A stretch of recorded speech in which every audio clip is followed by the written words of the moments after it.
Jelas Bapak Ibu?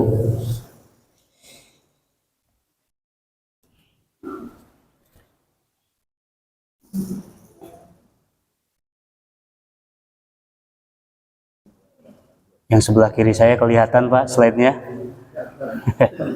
Ada yang penting kedengaran suaranya. Ya. Ini sifatnya hanya membantu saja. Ya. Bismillahirrahmanirrahim. Alhamdulillahil karimir rahman. 'Allamal Qur'an, khalaqal insana 'allamahul bayan. Asyhadu an la ilaha illallah wahdahu la syarikalah wa asyhadu anna Muhammadan 'abduhu wa rasuluhu la nabiyya ba'da. Allahumma salli wa sallim wa barik ala sayyidina Muhammadin wa ala alihi wa ashabihi wa barik wa sallim ajma'in, amma ba'du. Subhanaka la ilma lana, maha suci Engkau ya Allah, tidak ada ilmu yang melekat pada diri kami, illa ma'allamtana, kecuali apa yang telah Engkau ajarkan kepada kami. Innaka antal alimul hakim, karena sesungguhnya Engkau zat yang maha mengetahui, maha bijaksana. Allahumma inna nas'aluka ilman nafi'a, ya Allah, kami tidak pernah bosan senantiasa memohon kepadamu ilmu yang bermanfaat, wa rizqan thayyiba, rizki yang baik, halalan thayyiba, wa amalan mutaqabbala, dan amal yang diterima. Rabbi zidna ilman wa hudan, ya Allah, tambahkanlah kami ilmu pengetahuan dan petunjukmu.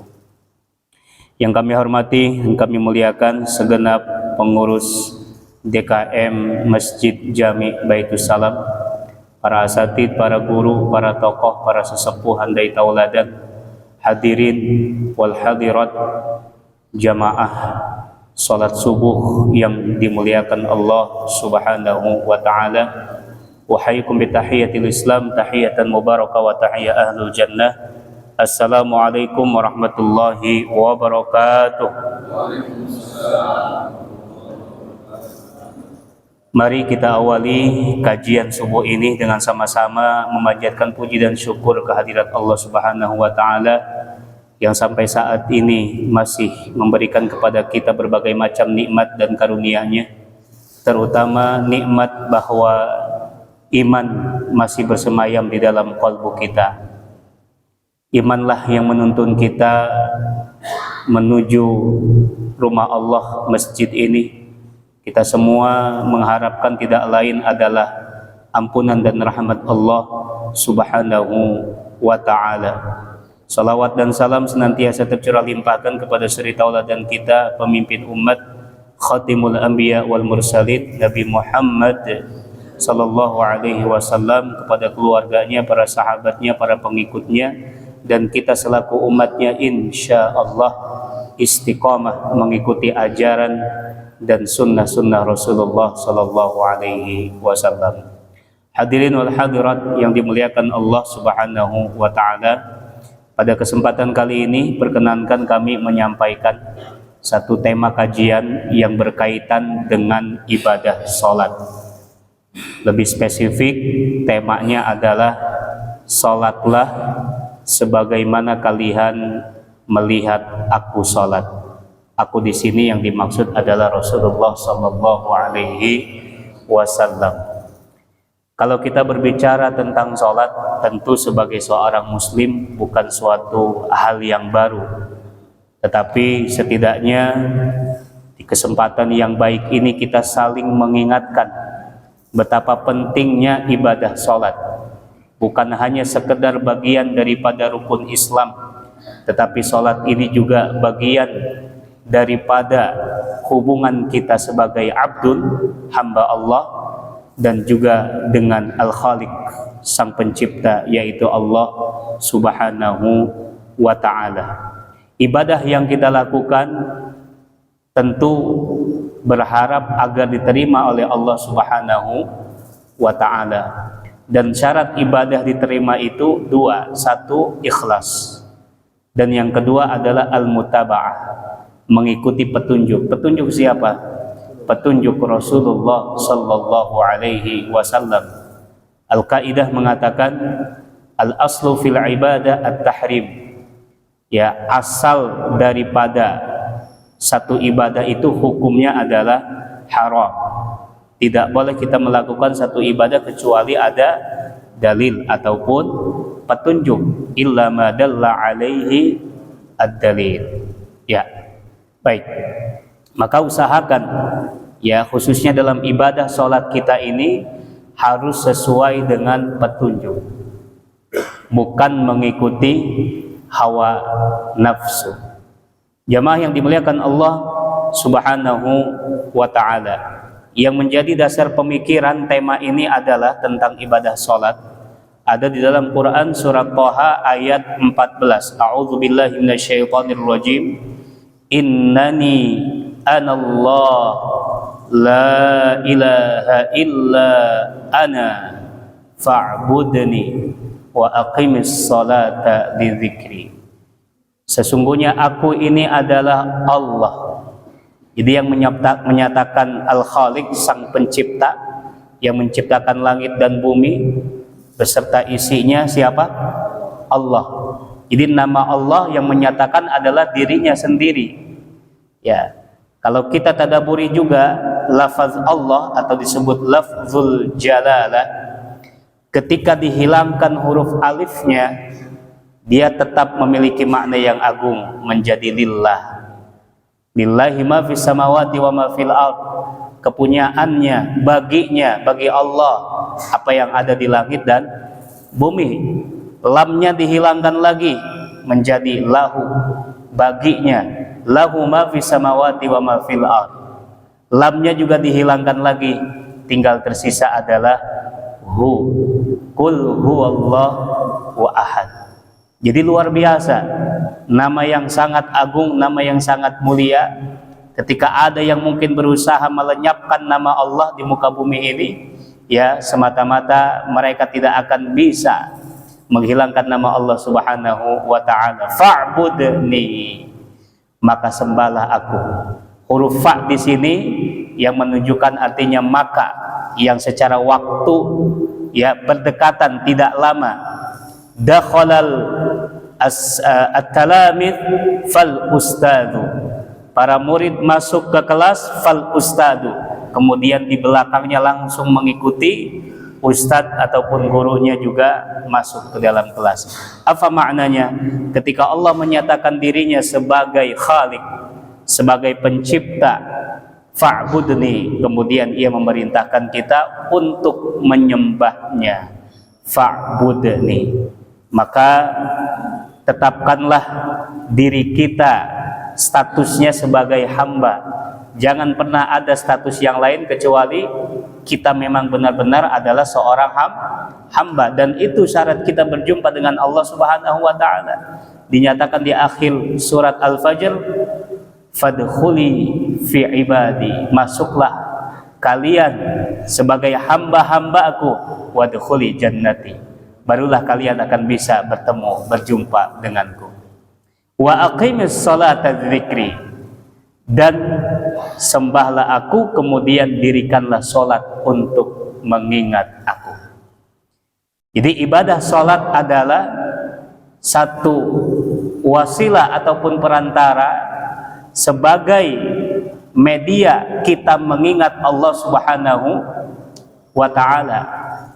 Kalau kita kaji juga lafaz daripada as-salat, itu hampir sama dengan makna as-salawat, hampir sama juga dengan kata as-silah. Pernah dengar kata as-silah? Silatur rahim, artinya apa Pak Ibu? Menyambung.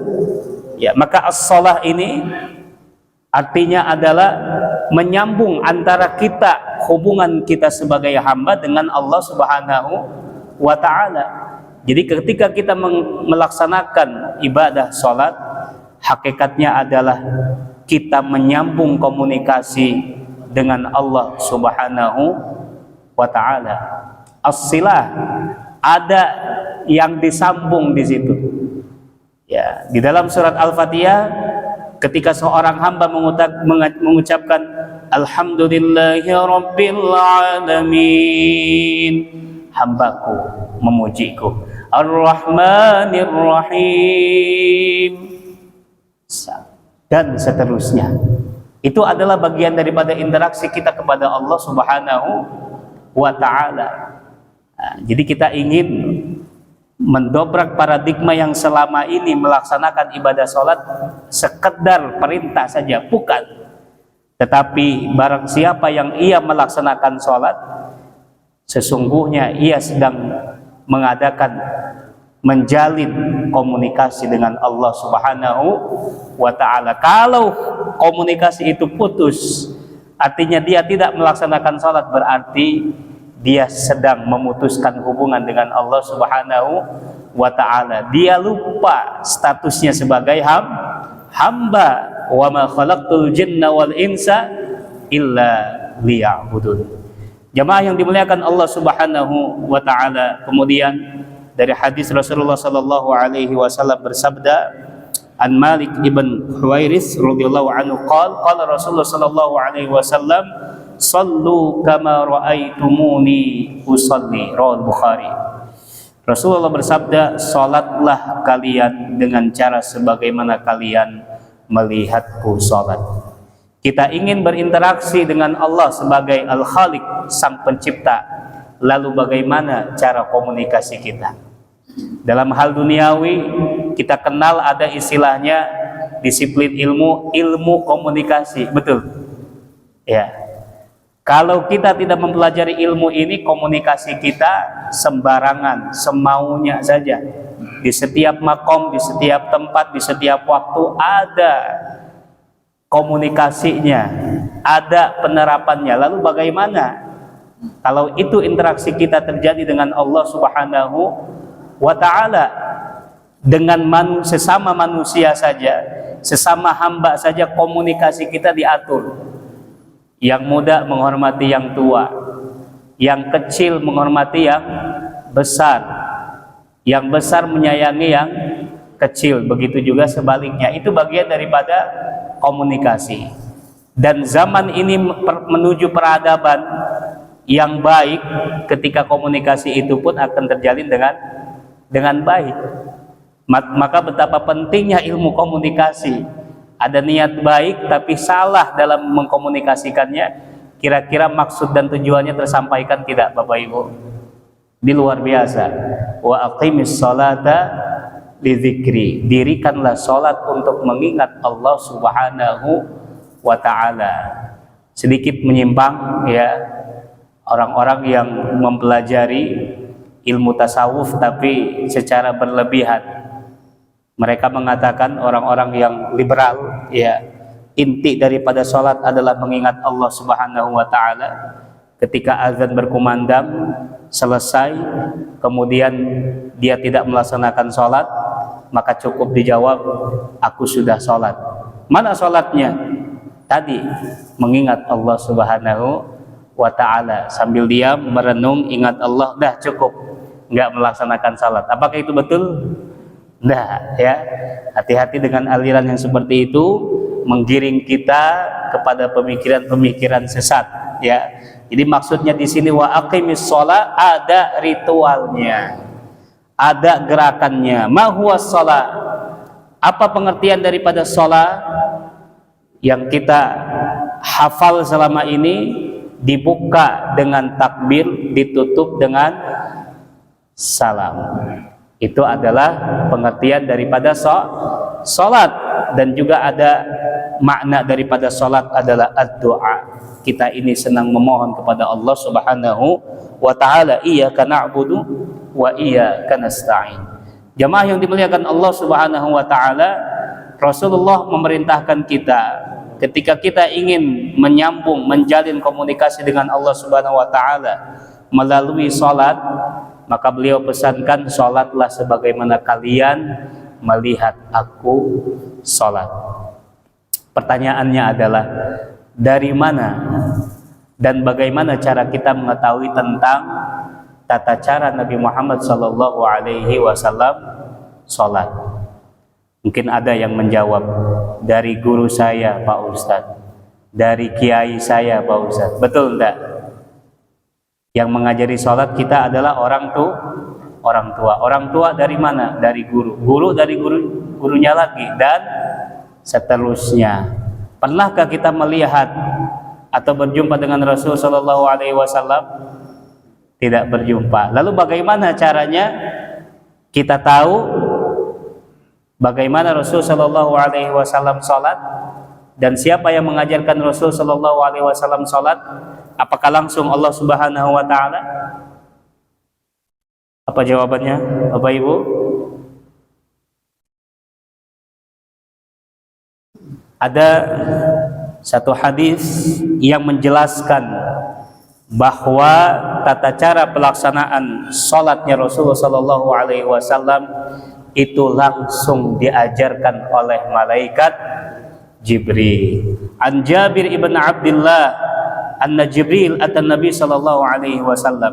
Dari sahabat Jabir ibn Abdullah bahwasanya Jibril datang kepada Nabi sallallahu alaihi wasallam untuk mengajari waktu-waktu salat. Ayat di dalam Al-Qur'an sifatnya masih umum. Wa aqimus shalah wa atuz zakah. Dirikan salat, tunaikan zakat. Apakah diterangkan dalam Al-Qur'an tata caranya? Dari mulai takbir sampai salam, Bapak Ibu? Tidak. Ja'atis sunnah tubayyinu laha. Datanglah as-sunnah ataupun hadis Rasul sallallahu alaihi wasallam untuk menjelaskan apa yang masih gamblang di dalam Al-Quran. Makanya fungsi daripada as-sunnah adalah menjelaskan apa yang umum di dalam Al-Quran sehingga hadis ataupun sunnah menjadi khusus. Makanya hati-hati kalau ada di dalam Al-Quran ayat yang bersifat umum, kita amalkan ya keumuman lafaznya. Tapi kalau sudah dikhususkan oleh hadis, maka kita harus melaksanakan apa yang sudah menjadi khusus. Contohnya misalkan Allah berfirman, ya ayyuhalladzina amanu dzkurullaha dzikran katsira. Wahai orang-orang yang beriman, ingatlah Allah Subhanahu wa taala sebanyak-banyaknya. Ditentukan waktunya enggak, Pak? Ditentukan berapa kuantitasnya, bilangannya, berapa kalinya? Tidak. Berarti ini ayatnya umum. Tapi ada di beberapa waktu juga. Wadhkur rabbaka qabla tulu'i syamsi wa qabla ghurubiha. Ingatlah Tuhanmu sebelum matahari terbit dan sebelum matahari terbenam. Nah, itu ada isyarat, disitulah waktu mustajab. Jangan sampai terlewatkan. Kemudian ba'da salat, barang siapa yang membaca subhanallah 33 kali, alhamdulillah 33 kali, Allahu akbar 33 kali, dan ditutup la ilaha illallah wa la syarikalah sampai akhir jadi 100, maka akan diampuni dosanya walau sebanyak buih lautan. Kalau dia umum nasnya kita amalkan secara umum. Tapi kalau misalkan dikhususkan harus 33, boleh dikurang atau ditambah? Tidak boleh. Masih semangat Pak Ustadz, 33 masih sedikit, 100 saya kuat. Monggo, di luar waktu sholat. Ada yang membaca istighfar 100 kali, mengikuti Rasulullah SAW, seharinya beristighfar 100. Ya, kalau kita lebih boleh nggak Pak? Boleh. Karena tidak ada perintah khusus, tidak ada juga larangan khusus. Beristighfar sehari mau 1000 kali juga boleh. Nah itu, ya. Baik. Nah, bahwa yang mengajarkan sholat ini siapa? Malaikat Jibril. Jibril maju dan Rasulullah Shallallahu Alaihi Wasallam di belakangnya. Nah, sedangkan manusia berada di belakang Rasulullah Shallallahu Alaihi Wasallam. Wannas, kira-kira siapa di sini yang dimaksud manusia? Siapa Pak? Bu? Rasul tadi udah ada, Rasul dan malaikat Jibril. Wannasnya di sini siapa? Para sahabat. Jadi para sahabat lihat malaikat Jibril nggak Pak? Bu? Lihat, tapi dia berupa wujud manusia, bayadus siyab syadidus sa'ri, menggunakan pakaian putih luar biasa dan rambutnya hitam pekat. Itu. Jadi malaikat Jibril datang kepada Rasul dan di hadapan para sahabat berwujud manusia, dikatakan seorang laki-laki. Masya Allah, ya. Apa yang dilakukan Jibril? Yu'allimukum dinakum, mengajarkan kalian tentang agama kalian. Ya, salah satunya di sini adalah mengajarkan tentang tata cara sholat. Ini hadisnya panjang. Ya, saya sengaja mengambil intisarinya saja. Jadi kalau misalkan ada pertanyaan, lalu siapa yang mengajarkan Rasulullah SAW sholat? Ya, di Al-Quran wa aqimus shalah wa atuz zakah. Tata caranya di mana? Ada di hadis. Sunnah Rasulullah SAW langsung diajarkan oleh malaikat Jibril. Wa ma yantiqu 'anil hawa in huwa illa wahyu yuha.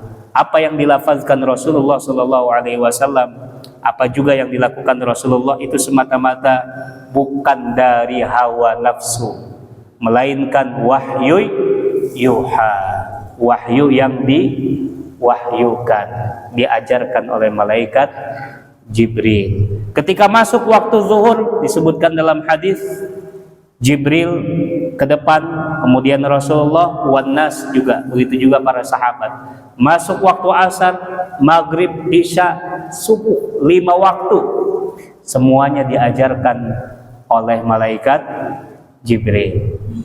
Nah, kemudian sholat kita sudah sesuai dengan petunjuk Rasulullah SAW belum, Bapak Ibu? Sudah yakin gerakan-gerakannya? Sebagaimana yang disabdakan Nabi, sholat sebagaimana kalian melihat aku sholat. Nah, sedikit kita akan mengupas tentang sanad fikih 4 madhab. Ada yang di sini sholatnya mengikuti madhab Imam Syafi'i, ada yang mengikuti madhab Hanafi, ada di sini ya, atau madhab Maliki yang tanpa kunut, mazhab Hambali, ya, Imam Maliki atau sekarang diamalkan di Maroko itu kunut, ya, cuman kunutnya beda, sebelum ruku. Kalau kita setelah ruku, itu Imam Malik, Bapak Ibu sekalian, ya, beliau itu lahir di Madinah, menuntut ilmu nggak kemana-mana, di Madinah, nggak keluar. Itu ya, di Madinah banyak para sahabat nggak, Bapak Ibu? Banyak, itu kan? Makanya bagaimana mungkin beliau keluar? Di situ banyak sumbernya ilmu. Sementara Imam Syafi'i yang lahir di Gaza harus ke Mesir, harus ke Kufah, Basrah, ke Mekah, ke Madinah. Begitu juga yang lain, rihlah fi thalabil ilm. Ya, mereka berpindah tempat mencari guru, gitu kan? Kalau Imam Malik luar biasa. Ya, bahkan Imam Malik adalah gurunya Imam Syafi'i. Baik. Nah, ini kita sedikit membuka juga cakrawala kita tentang mazhab. Ya, perhatikan di sini. Tadi kita sholatnya harus mencontoh Rasulullah Sallallahu Alaihi Wasallam. Pertanyaannya, pernah melihat atau berjumpa Rasul? Tidak. Lalu bagaimana? Rasul sudah merintahkan sholatlah sebagaimana kalian melihat aku sholat. Ketemu tidak, melihat tidak. Lalu harus bagaimana? Ya, apakah lewat mimpi? Tidak mungkin. Ya. Nah, misal kalau kita mengikuti mazhab Imam Syafi'i, ya, sholatnya, gitu kan? Coba perhatikan sanadnya, nyambung nggak kepada Rasulullah SAW, Pak? Nampak jelas? Ada di mana Imam Syafi'i? Nah, di sini. Ya. Di atasnya ada siapa? Ada Imam Nafi'. Kemudian di atasnya lagi ada siapa? Sahabat Ibnu Umar. Ibnu Umar belajarnya sama siapa? Sama Rasulullah Sallallahu Alaihi Wasallam. Nah, ini yang warna biru periode sahabat. Kemudian warna ini periode tabi'in. Kemudian berikutnya tabi'in. Ya, ini simpelnya begini, Pak. Kalau mau ditulis kan banyak nanti mata rantainya, bukan hanya satu orang. Jadi ini supaya mudah diingat saja. saya ambil beberapa dari nama yang familiar itu ya. Jadi kalau misalkan ada pertanyaan mazhab Syafi'i, kita harus belajar sama Rasul, bukan mazhab. Kan ada yang menepis begitu. Ya. Nggak bisa, kita ngikutin Rasul, bukan ikut mazhab. Mereka kan manusia, benar. Manusia Pak, sama itu kan. Tapi beda dengan kita. Ya. Usia 10 tahun dah hafal Quran. Iya. Itu kan. Hafal hadis. Dites ya, diuji sanadnya, orang-orang yang menyampaikan hadis dibolak-balik itu ya, kemudian disambung lagi yang benar dari si fulan itu banyak mata rantainya, sampai 100 orang Pak, lebih dari itu, banyak dari setiap generasi ke generasi. Makanya Imam Syafi'i disebut Nasirus Sunnah. Apa itu Nasirus Sunnah? Penolong sunnah, karena ada orang yang ingin membuat kacau, meragukan sunnah Nabi Shallallahu Alaihi Wasallam, ajaran-ajaran Rasulullah Shallallahu Alaihi Wasallam, hadisnya coba dibuat-buat, hadis palsu. Ya, kata Imam Abdullah ibn Mubarak, ya, laulal isnadu laqala man syaa ma syaa. Kalau bukan karena ilmu sanad ini, karena sumber ilmu pengetahuan yang kita dapat itu dari mana? Salah satunya adalah mata rantai ini tadi, sanad itu. Kalaulah bukan karena sanad ini, maka setiap orang akan berkata sesukanya. Betul. Dia membuat membuat hadis mengada-ngada, itu kan hadis palsu. Rasulullah Shallallahu Alaihi Wasallam bersabda, ya, barang siapa dan seterusnya. Itu kan tidak boleh. Man kadzaba alayya muta'ammidan falyatabawwa maq'adahu minan nar. Barang siapa yang berdusta atas namaku, sungguh ia telah memesan tempatnya di neraka. Hati-hati ya. Jadi kita harus mengenal, memahami hadis Rasul Shallallahu Alaihi Wasallam. Kalau lupa kita lafaznya secara utuh, kita sebut saja fima ma'nahu, kurang lebih maknanya seperti ini. Begitu ya. Terkadang para ustadz juga ada lupa beberapa redaksi hadis, maka dia harus menyampaikan kurang lebih maknanya seperti itu. Hadis sahih dari Nabi Shallallahu Alaihi Wasallam. Nah, maka dengan mengetahui silsilah sanad keilmuan kita, khususnya dalam hal ibadah sholat, maka jangan ragu lagi kalau misalkan kita mengikuti salah satu di antara 4 mazhab ini, ya, karena semuanya nyambung kepada Rasulullah Sallallahu Alaihi Wasallam. Siapa gurunya Imam Abu Hanifah misalkan? Ada Ikrimah, ya, tabi'in. Naik lagi sahabat Ibnu Abbas.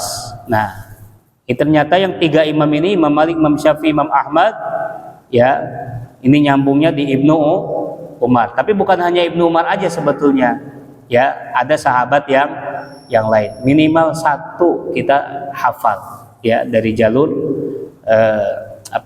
silsilah ini. Jamaah yang dimuliakan Allah Subhanahu wa taala, kenapa kita harus mengikuti mereka? Berjumpa dengan Rasul tidak, itu kan nggak mungkin kita langsung ya belajar kepada Rasul Sallallahu Alaihi Wasallam. Nah, maka Rasulullah bersabda, khairun nasi qarni tsumma alladhi yalunahum tsumma alladhi yalunahum. Sebaik-baik manusia ialah ada pada generasiku, kemudian generasi berikutnya, kemudian generasi berikutnya. Ini hadisnya sahih Bukhari Muslim. Generasiku maksudnya siapa Pak di situ? Generasiku sahabat. Ya. Kemudian ketika Rasul Shallallahu Alaihi Wasallam wafat, tabi'in. Jadi yang disebut sahabat adalah melihat, berjumpa, beriman kepada Nabi Muhammad SAW dan wafat dalam keadaan Islam. Itu pengertian daripada sahabat. Rasulnya masih ada, semua yang berjumpa Rasul, beriman tadi sampai wafat Islam disebut sahabat. Ini pengertian yang jumhur, ya, familiar. Kemudian setelah Rasul wafat, ada namanya tabi'in. Tabi'in itu Ya, arti secara lafaznya adalah pengikut. Disebut tabi'in, siapa yang diikuti, Pak? Sahabat. Nah, ya, tabi'in. Dia mengikuti sahabat Rasulullah Shallallahu Alaihi Wasallam. Baik. Kemudian setelah tabi'in ada namanya tabi'ut tabi'in, yang mengikuti tabi'in karena tidak berjumpa dengan sahabat. Nah, jadi ini langsung mendapat ya label dari Rasul Shallallahu Alaihi Wasallam, mereka ini generasi yang terbaik. Nah, ada yang mengatakan juga yang disebut salafus soleh, generasi salaf itu terdahulu. Kenapa dikatakan soleh? Karena memang mereka orang baik, orang pilihan, dekat dengan Allah, hafal Quran, hafal hadis dan lain sebagainya. Ada yang mengatakan 3 kurun tadi yang dihitung 3 abad pertama, berarti 300 tahun. Sekarang kita cek dari 4 imam ini, kapan mereka lahir. Imam Hanafi tahun, Imam Malik tahun,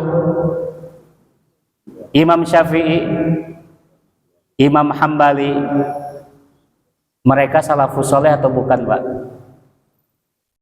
Hah? Salafus soleh, ya. Bahkan ada yang mengatakan Imam Hanafi ini masuk di antara tabi'in karena berjumpa dengan para sahabat. Ada yang mengatakan begitu, 80 Hijriah, ya. Imam Malik, Imam Syafi'i, Imam Hambali disebutnya tabi'in, ya. Jelas? Jadi mereka orang-orang salafus saleh bukan? Jadi kalau misalkan ada yang mengklaim kami pengikut salaf, ya, kita juga yang mengikuti mazhab Syafi'i salafi bukan, Pak? Jadi sebetulnya istilah salafi itu bukan hanya diklaim oleh beberapa kelompok saja atau satu kelompok saja yang mengikuti mereka, karena memang ujung-ujungnya ilmu itu dalam fikih, dalam akidah segala macam tidak akan pernah lepas dari mereka, Pak. Betul? Kita mau belajarnya dari jalur mana, Pak? Dari jalur mana lagi? Ini dengan catatan kecuali Syiah kan gitu ya. Itu salah juga. Anda sepakat Syiah ini bukan termasuk ahlus sunnah karena mereka mencaci para sahabat, khususnya adalah khulafa ar-rasyidin Abu Bakar, Umar, Utsman. Ya, padahal mereka mendapat gelar radhiyallahu anhum wa radu'an. Mereka ridho kepada Allah, Allah pun ridho kepada mereka. Jelas.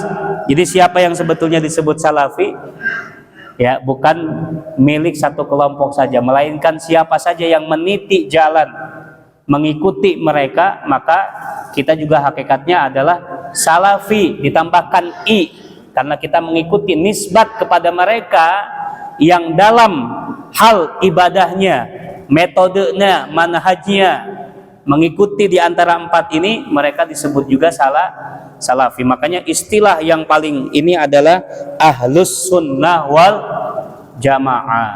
Tapi kadang sekarang diganti-ganti lagi ini, ya, untuk jadi pembeda dan lain sebagainya. Disebutnya ustadz sunnah, masjid sunnah, maksudnya apa kan gitu ya. Ada masjid bid'ah yang kayak gimana? Zikirnya dikeraskan, bid'ah. Kan ada perintahnya. Bahkan itu ada hadisnya riwayat Bukhari. Rasulullah menjaharkan zikirnya. Ya, Al-Quran ada juga doa dipimpin oleh orang imam. Ya, seperti itu. Jadi khawatir karena kurang piknik gitu ya, kurang baca, kurang referensi, kita lebih gampang membid'ahkan. Itu ya. Imam-imam 4 ini, masya Allah, ya, mereka disebut oleh Rasul generasi terbaik. Sudah jelas. Ada juga Bapak Ibu sekalian orang yang anti mengamalkan hadis kalau bukan riwayat Bukhari Muslim. Ada yang begitu. Bahkan teman kami waktu di Libya itu ya, kalau bukan Bukhari Muslim saya tidak mau. Kalau tidak disahihkan oleh Syekh Albani saya nggak mau. Ada yang tahu Syekh Albani, pernah dengar namanya? Belum ya? Baik. Itu ada yang seperti itu. Padahal perhatikan, lebih dulu mana 4 imam mazhab dibandingkan Bukhari Muslim? Lebih dulu siapa, Pak? Kalau kita baca buku-buku 4 mazhab, ya, atau khususnya Imam Syafi'i, itu memang nggak ada di kitab Imam Syafi'i itu riwayat Bukhari Muslim. Sekarang udah tahu jawabannya. Kenapa, Pak? Karena Imam Syafi'i lebih dulu lahir. Jadi kalau misalkan kita mengikuti gerakan sholatnya di kitab Imam Syafi'i, riwayatnya riwayat siapa nih? Kan? Ya, kamu sholatnya begini riwayat Bukhari Muslim bukan, gitu kan?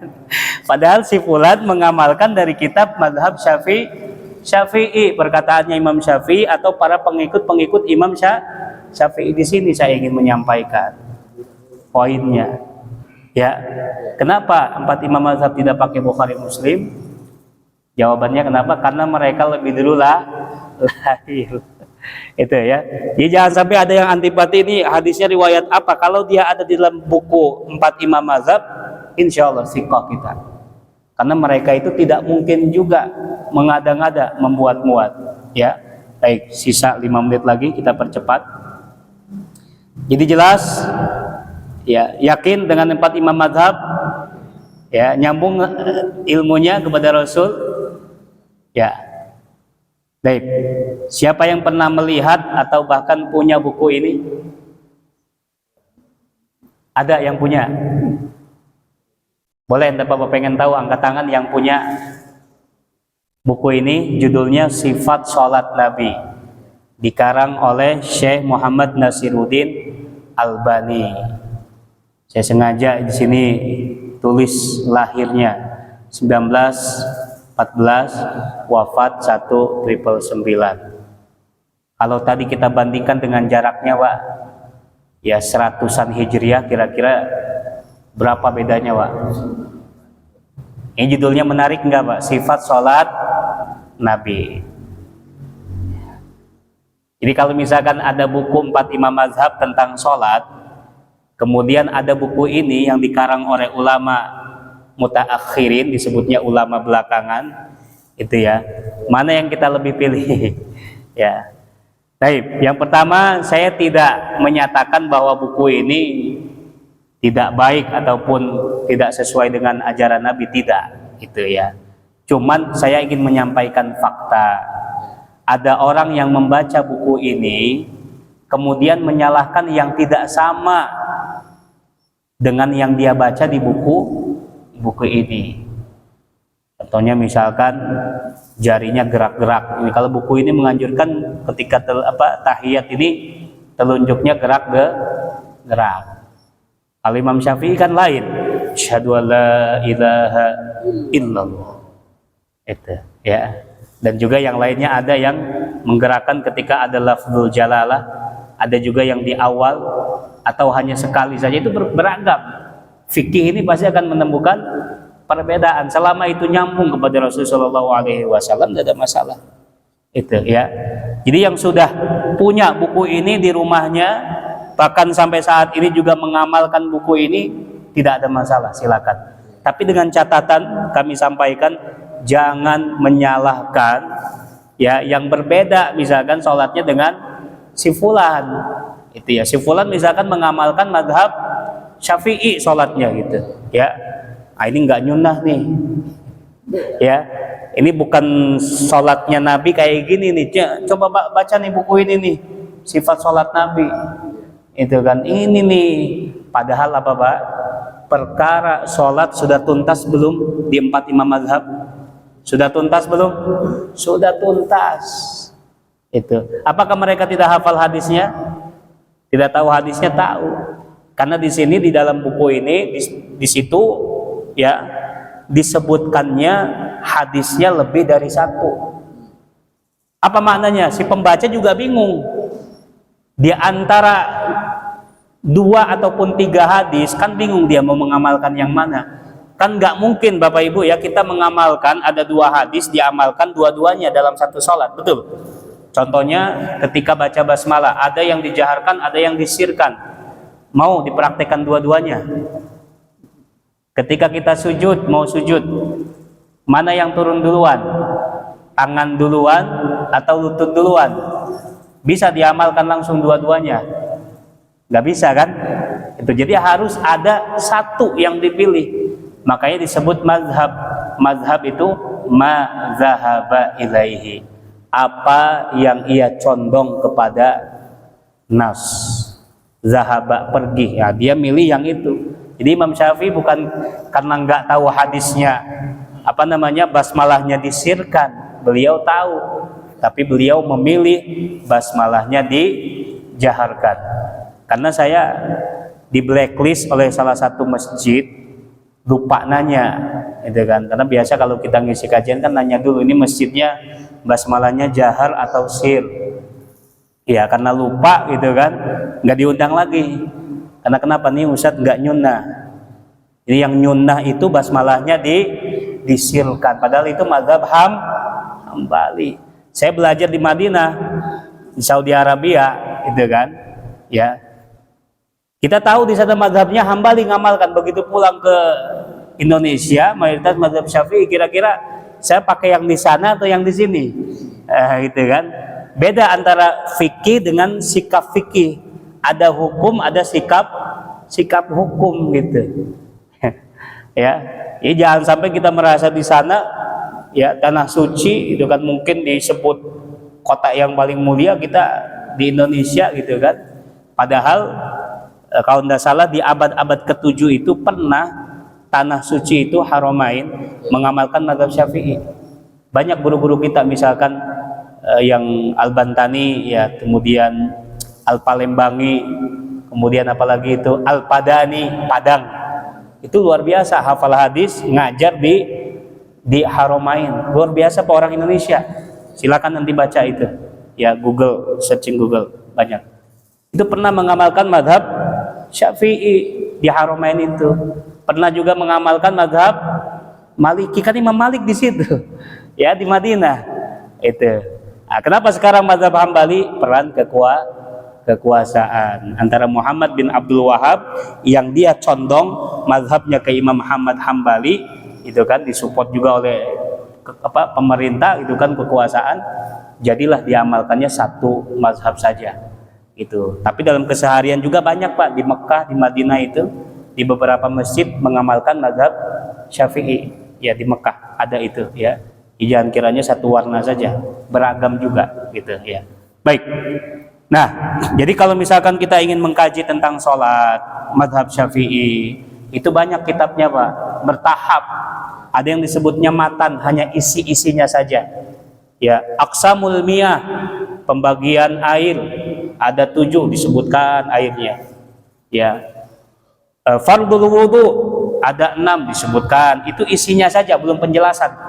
Ya, matan Abi Syuja. Kebetulan saya juga rutin ya ngajar salah satu jamaah yayasan itu pakai matan Abi Syuja. Itu cuman isinya saja, kemudian nanti kita pakai kitab yang lain untuk penjelasannya. Al-Muqaddimah, ada Fathul Mu'in juga, I'anatul Talibin, Umdatus Salik, Safinatun Najah. Itu ya, ini mazhab Syafi'i itu ya, dan lain sebagainya. Baik, sebagai penutup ini ada kalimat hikmah. Allah murka kepada iblis karena ia tidak mau sujud kepada Adam, meskipun hanya sekedar bentuk penghormatan saja. Usjudu li Adam fasajadu illa iblis. Nah, sekarang pertanyaannya, kalau ada manusia yang gak mau sujud sama Allah, kira-kira mana yang lebih durhaka, mana yang lebih hina daripada iblis? Ya. Kalau iblis ini kepada Adam masih sesama makhluk ciptaan gitu ya, Allah saja murka. Ini masalahnya kita abdun, manusia, nggak mau sujud sama penciptanya. Betul Pak? Lebih hina, lebih durhaka lagi. Maka ingatkan keluarga kita, wa'mur ahlaka bis shalah. Ingatkan keluarga kita untuk melaksanakan ibadah salat. Kalau dia meyakini hukum salat enggak wajib, maka dia kafir, sepakat para ulama Pak.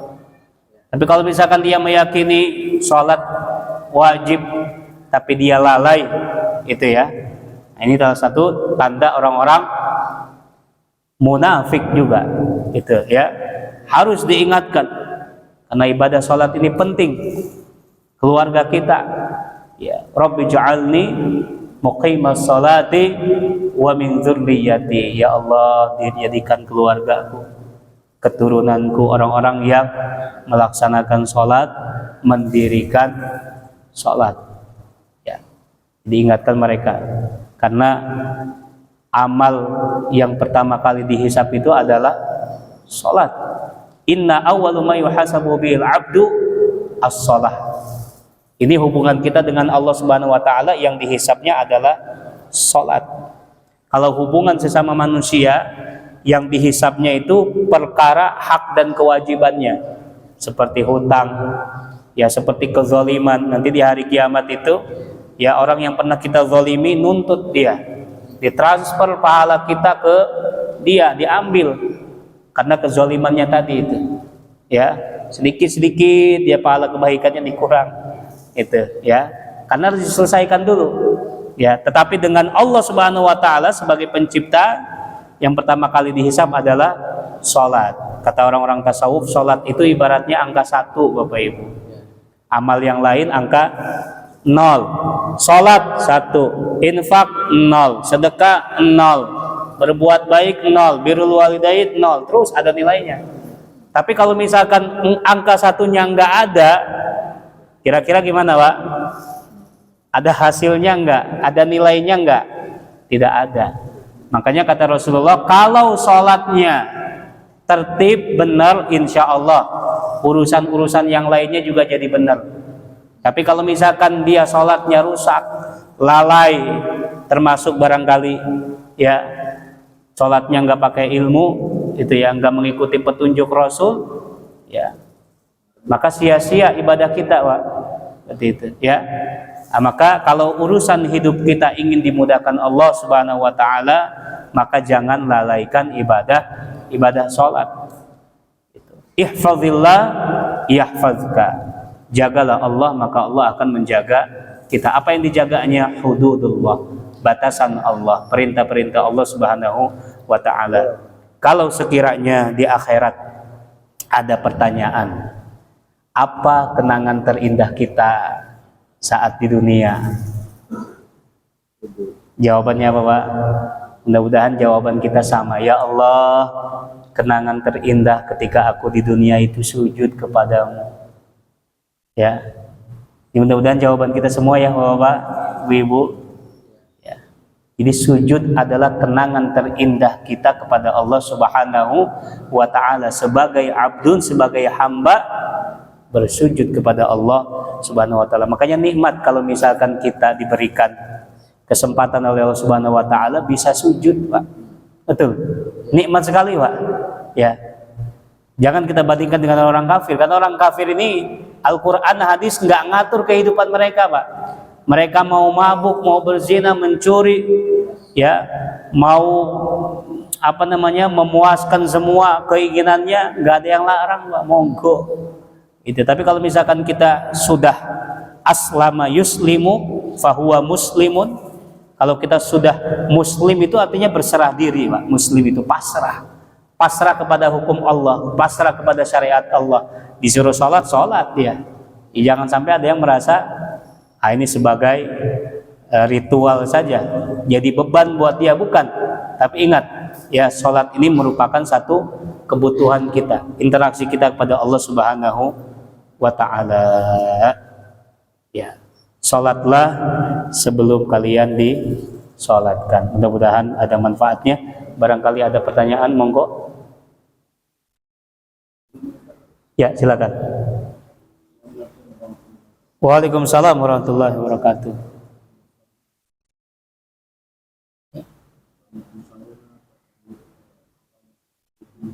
Ya. Ada mic yang ada, ya. Ya. Ya. Masya Allah. Sekali lagi. Ya.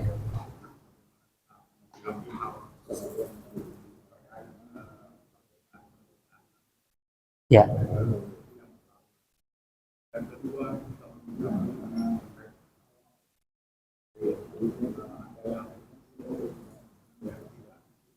Ya.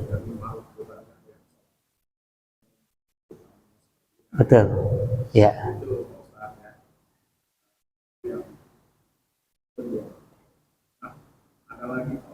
Oh. 3 berarti pertanyaannya. Tahiyat, ya. Ah, itu ya. Tahiyat, ya. Secara nyata itu kita lihat perbedaan itu di terima kasih. Waalaikumsalam warahmatullahi wabarakatuh. Ini sepertinya diborong semua ya pertanyaannya ya. Langsung ya 3 orang jadi 1 ya. Baik, saya jawab secara cepat ya karena waktu juga terkait pelaksanaan sholat taraweh yang memang viral juga dilaksanakan dalam waktu yang sangat singkat ya, 7 menit ataupun lain sebagainya.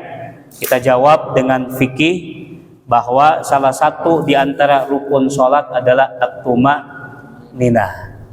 Apa itu tumaninah? Tenang dia. Tidak terburu-buru. Seperti itu. Jadi kalau misalkan ada yang sholatnya terburu-buru, kata Rasul, itu orang yang mencuri dalam sholat. Itu kan dilarang sama Nabi Shallallahu Alaihi Wasallam. Ya.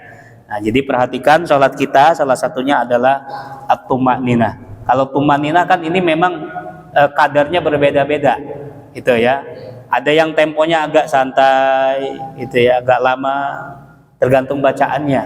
Itu memang tidak ada ukuran yang pasti. Yang penting dia itu ketika melaksanakan gerakan tidak merasa terburu-buru, ya, tidak merasa terburu-buru, merasa tenang gitu. Tapi kadang beda juga antara jamaah tumaninahnya, Pak. Tapi kalau sudah masuk ke konteks berjamaah yang harus tidak diikuti adalah imam, karena ada jamaah yang tumaninahnya lama, dia lama pun kata Rasul ditegur, jangan terlalu kelamaan, khawatir pikirannya kemana-mana. Itu ada yang lama, betul ya, seperti itu. Kemudian yang kedua masalah tadi kunut ya, tentu ini bukan hal yang baru juga, sudah dijelaskan oleh ulama-ulama terdahulu, itu masuk dalam ranah fikih khilafiyah. Jadi yang pakai kunut monggo, yang nggak pakai kunut juga silakan. Tapi Pak Ustadz ada juga yang bilang kunut bid'ah, yang nggak apa-apa, dengerin aja lah ya. Selama kita udah yakinin kan itu mazhabnya Syafi'i dan lain sebagainya, nggak usah ragu. Cuma nanti ada sikapnya. Kalau misalkan imamnya kunut, maka ya para ulama menganjurkan makmum juga angkat tangannya. Gitu. Allahumma hdina fi man hadait, ya Allah berikan kami petunjuk sebagaimana Engkau berikan yang lain petunjuk. Enggak mau, gini kan tangannya, enggak amin, dia enggak mau dikasih hidayah, enggak mau, betul ya, padahal cukup dia diaminkan. Itu sikap juga gitu ya. Jadi masalah fikih tidak perlu panjang lebar gitu kan ya. Termasuk tahiyat juga berbeda, tapi catatannya jangan sampai itu tadi berlebihan. Karena ada juga yang takbirnya ini kan kalau sesuai tuntunannya ada yang sejajar dengan bahu, ada yang sejajar dengan daun telinga, ada yang kelebihan. Allah, ada yang begini ya. Karena dia pakainya kiasan. Pak Ustadz, kita akan berserah diri sama Allah, jadi kayak begini menyerahkan diri. Jadi lebih atas lagi, Allah, kan berlebihan juga. Ada yang variasi lagi. Ya, ketika mau sedekap begini dulu, ya kan? Nah, itu coba dicari ada tuntunannya. Saya belum dapat barangkali ya, saya nggak nemu gitu kan. Ada yang begitu. Kemudian ketika salam juga, ya assalamualaikum warahmatullah, dibuka gitu ya. Saya belum dapat ya hadisnya, barangkali yang melakukan itu ada tuntunannya. Monggo, selama ada kan kita tidak ada masalah. Ini masalahnya kalau nggak ada kan gitu ya. Itu tahiyat juga ya seperti apalah, banyak beragam ya. Yang terakhir apa Pak? Tahiyat udah tadi masuk ya sekalian ya pertanyaannya. Nah itu ya. Jadi intinya tadi selama kita ada tuntunannya, ada dalilnya, Jadi bid'ah itu bukan hanya contoh. Dalam usul fikih tidak ada ulama mengartikan bid'ah itu tidak dilakukan oleh Rasul. Tidak, bukan begitu. Bid'ah itu tidak ada dalilnya. Dalil itu bisa dari Quran, bisa hadis. Dalil itu sifatnya ada yang umum, ada yang khusus. Dalil itu ada juga yang dilakukan Rasul, ada yang tidak dilakukan Rasul. Contohnya apa? Kalau kita baca di buku Al-Azkar ya tentang zikir-zikir Nabi, itu tidak ada urutannya Nabi baca ayat kursi. Betul nggak Pak? Coba dicek. Tapi Rasulullah menganjurkan barang siapa membaca setelah sholat ayat kursi, tidak ada yang menghalanginya ya masuk surga kecuali kematian. Tuh. Rasul mungkin nggak diriwayatkan sahabat baca ayat kursi, enggak. Tapi Rasul hanya menganjurkan itu. Jadi belum tentu tidak dilakukan Nabi ini bid'ah, bukan, selama ada dalil.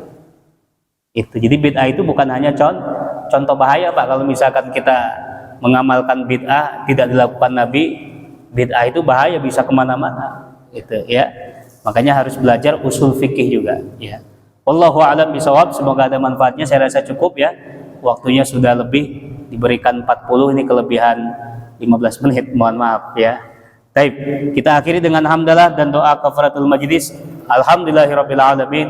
Subhanakallahumma wa bihamdika asyhadu an la ilaha illa anta astaghfiruka wa atubu ilaik. Terima kasih atas segala perhatian dan kebersamaannya. Mohon maaf lahir dan batin. Allahumma fiq ila aqwamit thoriq, nasrun minallah wa fathun qarib wa basyiril mu'minin. Wassalamualaikum warahmatullahi wabarakatuh.